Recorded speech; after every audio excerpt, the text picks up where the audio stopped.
Lo ocurrido anoche marcó un punto de inflexión. Quienes seguían la emisión de Fox News a las 9 de la noche, hora del este, presenciaron algo que no se veía desde hace una década: la ruptura pública de la alianza mediática que ha sostenido a la derecha estadounidense contemporánea.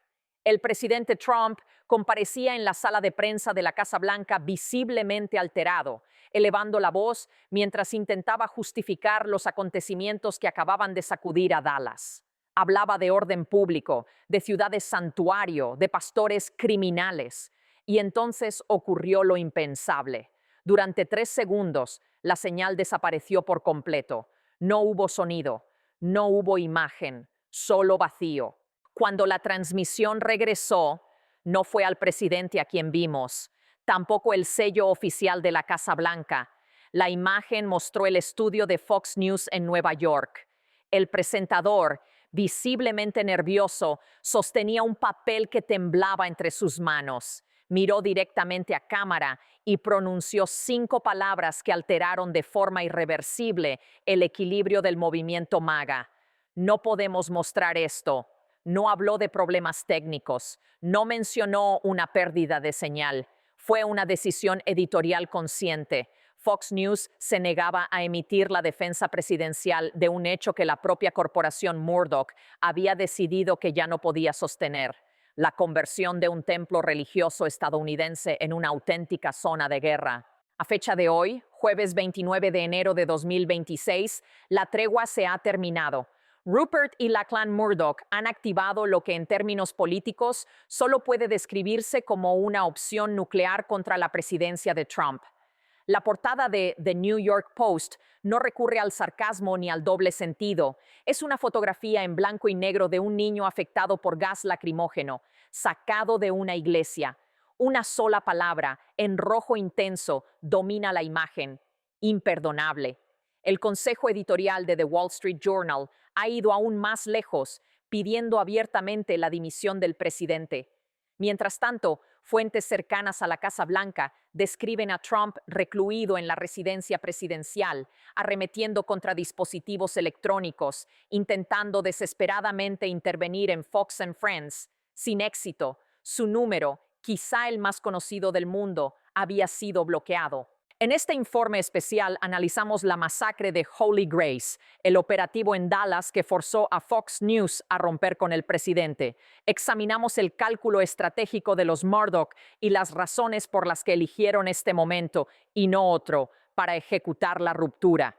Y evaluamos una realidad inquietante: un presidente que en una sola semana ha perdido su altavoz mediático, su respaldo financiero y el control de su propio relato político. Para comprender la traición mediática, es imprescindible entender la violencia que la desencadenó. Esto no fue una redada rutinaria de inmigración. Fue, en términos estrictos, un asedio. El objetivo era la iglesia Holy Grace Tabernacle, en Dallas, Texas. No se trata de una institución progresista ni de una congregación liberal. Es una mejiglesia evangélica conservadora, con más de 15,000 fieles, núcleo duro del electorado republicano en Texas. Su pastor, Jeremiah Walls, había rezado junto a Trump en el despacho oval. Pero el pastor ocultaba una realidad incómoda. Durante los últimos 6 meses, a medida que se intensificaban las redadas de deportación masiva, había abierto el gimnasio subterráneo de la iglesia para dar refugio a familias indocumentadas, en su mayoría mujeres y niños. El programa era conocido internamente como el Santuario Jericó.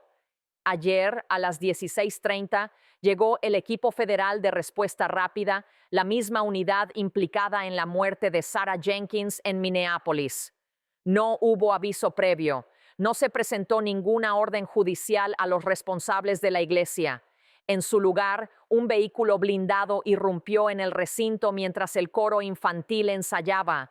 Testigos describen una escena de caos absoluto.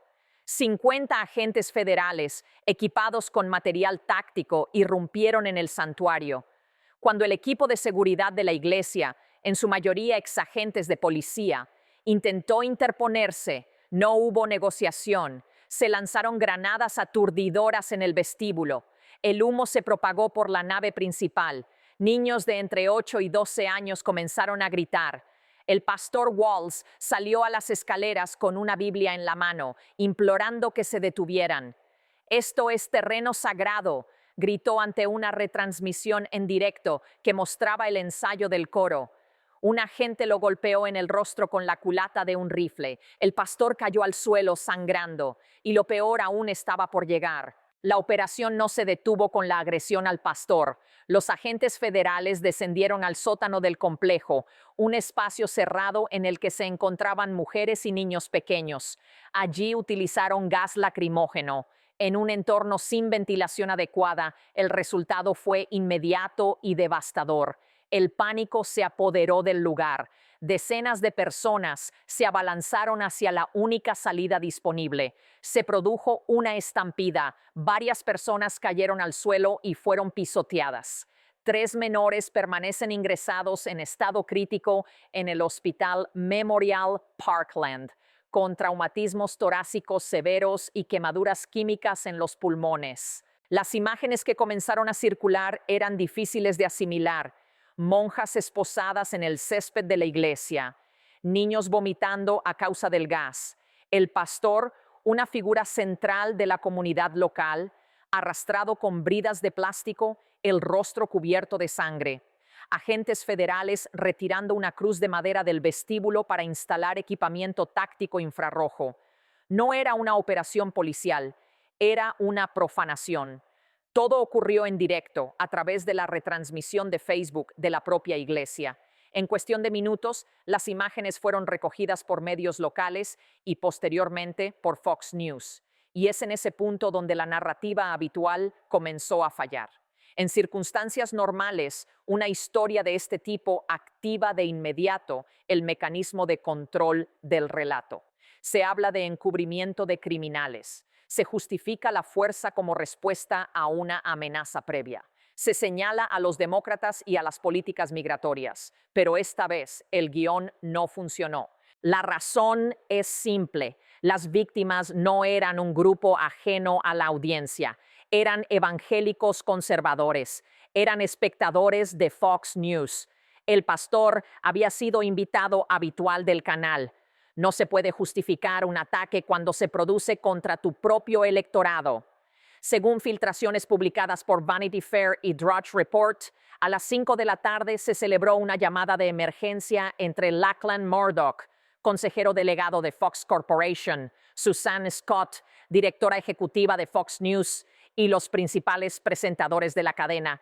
El mensaje fue directo. Esto no lo vamos a defender. Hemos llegado demasiado lejos. El razonamiento era claro. Si Fox justificaba el ataque a una iglesia en Texas, perdería al voto cristiano. No se trató de una reacción emocional, sino de un cálculo empresarial frío. Analizaron el impacto del accidente aéreo en Japón sobre los anunciantes. Evaluaron el daño causado por el tiroteo de la enfermera en los suburbios y comprendieron que la redada en Holy Grace destruía su credibilidad religiosa. Donald Trump había pasado de ser un activo mediático a convertirse en un riesgo. La orden fue inequívoca: cortar amarras. La emisión de las 9 de la noche fue el momento elegido, cuando Trump salió al atril para defender la redada, calificando al pastor de traficante y a los niños de escudos humanos. El equipo de control en Nueva York ya tenía autorización. Le permitieron hablar durante 2 minutos, lo suficiente para que se expusiera, y entonces la señal se interrumpió. Lo que siguió fue un editorial en directo que marcará un antes y un después. El presentador fue claro: lo ocurrido en Dallas no era aplicación de la ley ni conservadurismo, era una violación de la santidad de la Iglesia y de la conciencia nacional. Fox News no podía, en buena fe, emitir la defensa de lo indefendible. Por primera vez en una década, la cadena rompía de forma explícita con el relato central del trumpismo en plena cobertura informativa. El impacto fue inmediato. Si la ruptura televisiva fue el golpe visible, la reacción de la prensa escrita fue el movimiento definitivo. Cuando el conglomerado Murdoch actúa, lo hace de manera coordinada. No hay improvisación, hay estrategia. El movimiento no fue aislado. El entramado mediático de los Murdoch actúa como un bloque. Cuando decide intervenir, lo hace de forma coordinada y sin fisuras. La señal más clara llegó desde The New York Post, el diario preferido de Trump, su lectura habitual de cada mañana, el tabloide que durante años funcionó como extensión informal de su imagen pública. La portada de hoy no deja espacio para interpretaciones. Un solo término domina la página: imperdonable. Acompañando el titular, una imagen devastadora. El subtítulo es aún más explícito: agentes de Trump gasean a niños durante una redada en una iglesia. El editorial interior, titulado El hombre enloquecido en la torre, describe al presidente como inestable, peligroso y moralmente incapacitado para ejercer el cargo. Se burla de su imagen de magnate, recordando los recientes embargos de activos y retratándolo como un falso millonario que destruye iglesias porque es incapaz de construir nada duradero. Pero el golpe más significativo llegó desde The Wall Street Journal. Este no es un medio emocional ni populista. Es la voz del capital, de los donantes, del poder económico conservador. Durante años fue crítico con los aranceles de Trump, pero tolerante con su agenda judicial. Esa tolerancia se ha terminado. El Consejo Editorial publicó un texto titulado El fin del orden. En él se afirma que un presidente incapaz de distinguir entre un cartel de la droga y una escuela dominical no está en condiciones de dirigir el poder ejecutivo. La redada de Dallas es descrita como un abuso flagrante del poder federal y una violación directa de los principios fundamentales de la libertad religiosa. El editorial va más allá. Vincula el operativo con la crisis económica derivada del colapso japonés y define a Trump como un agente del caos. El mensaje no iba dirigido al público general, iba dirigido a los financiadores del Partido Republicano. El subtexto es inequívoco: Trump es perjudicial para los negocios y para la estabilidad. Es momento de abandonarlo. Ese era el mensaje que los senadores republicanos estaban esperando. El liderazgo del Senado ya no responde a Trump, responde a los intereses reflejados en la página editorial del Wall Street Journal. Con el giro del diario, el Partido Republicano Institucional quedó liberado para tomar distancia. La reacción dentro de la Casa Blanca fue, según fuentes internas, explosiva. Trump estaba viendo Fox News cuando la señal se interrumpió. Asumió que se trataba de un fallo técnico. Lanzó el mando a distancia contra la pared. Cuando el presentador comenzó a criticarlo abiertamente, su semblante cambió.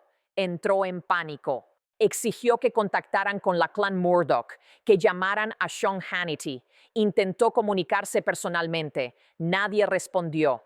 Durante una década, Trump había disfrutado de acceso directo a los presentadores de Fox. Llamaba en directo, dictaba el mensaje, actuaba como productor ejecutivo informal de la cadena. Esa noche fue enviado al buzón de voz. Intentó llamar al control de emisión, bloqueado. Marcó el número personal de Rupert Murdoch, desconectado.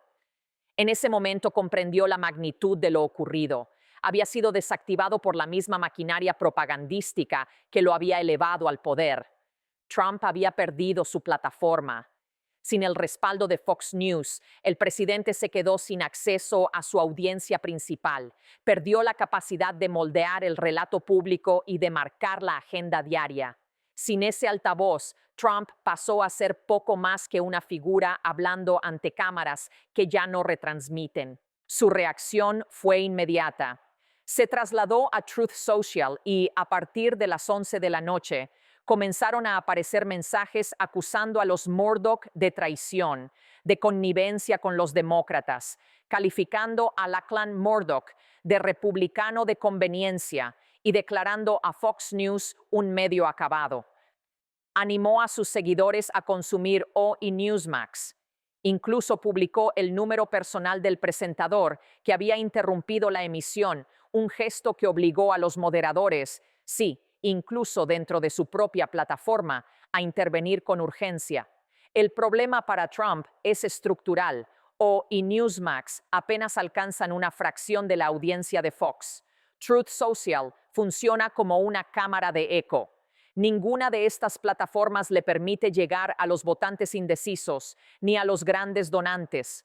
Al declarar la guerra a Fox, Trump no atacó a un adversario, se cortó su propia vía de supervivencia política. ¿Por qué Fox asumió el riesgo? La respuesta está en la fractura evangélica. La redada en Holy Grace fue un error estratégico de proporciones históricas. Trump dio por hecho que el electorado evangélico le sería fiel de manera incondicional. Consideró que los nombramientos al Tribunal Supremo habían sellado esa lealtad para siempre. Se equivocó. Atacar una iglesia cruzó una línea fundamental, la frontera entre el poder del Estado y la autoridad religiosa. Figuras clave del liderazgo evangélico, personas que lo respaldaron públicamente en 2016, comenzaron a emitir comunicados de condena. El mensaje fue inequívoco: el Estado no tiene derecho a entrar armado en la casa de Dios. Gasear a niños dentro de un santuario es, en términos morales, un acto inadmisible. Fox News vio los datos, analizó sus encuestas internas. Si defendía la redada, perdía el cinturón bíblico. Si rompía con Trump, podía perder a los seguidores más radicalizados, pero conservaría al votante religioso tradicional. La decisión fue clara.